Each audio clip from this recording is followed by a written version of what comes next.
ಪ್ರಧಾನಮಂತ್ರಿಗಳು ದೇಶದ ಅರ್ಥವ್ಯವಸ್ಥೆ ಹದಗೆಡುತ್ತೆ ಅಂತ ಹೇಳಿ ನಮ್ಮ LOP ನಾಯಕರಾದಂಥ ರಾಹುಲ್ ಗಾಂಧಿ ಅವರು 6 ತಿಂಗಳ ಹಿಂದೆ ಎಚ್ಚರಿಕೆಯನ್ನು ಕೊಟ್ಟಿದ್ದರು.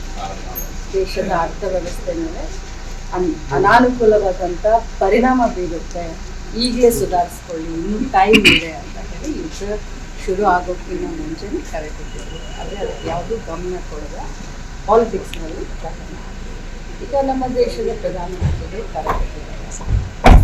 ಎಸ್, ಅಫ್ಕೋರ್ಸ್ ಎಲ್ಲನೂ ಕೂಡ ನಮ್ಮ ಇತಿಮಿತಿಯಲ್ಲೇ ನಾವು ದೇಶಕ್ಕೋಸ್ಕರ ಇತಿಮಿತಿಯಲ್ಲೇ ಬಳಸೋಣ. ಬಟ್ ಇದಕ್ಕೆ ಕಾರಣೀಭೂತರು ಯಾರು, ಯಾಕೆ ಈ ಪರಿಸ್ಥಿತಿ ನಮ್ಮ ದೇಶಕ್ಕೆ ಬಂತು ಅನ್ನೋದು ಮೊದಲು ಚರ್ಚೆ ಆಗಿದೆ.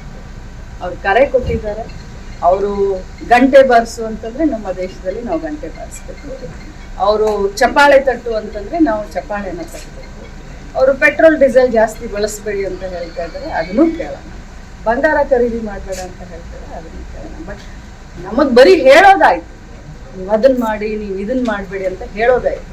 ಬಟ್ ಇವ್ರು ಏನು ಮಾಡ್ತಾ ಇದ್ದಾರೆ, ಇವ್ರು ಏನು ಮುಂಜಾಗ್ರತೆ ಕ್ರಮವನ್ನು ತೆಗೆದುಕೊಂಡ್ರು, ಅದು ದೊಡ್ಡ ಪ್ರಶ್ನೆ. ಈಗ ಯಾಕೆ ರಷ್ಯಾದಿಂದ ಖರೀದಿ ಮಾಡಬೇಕು ಅಂದ್ರು ನಾವು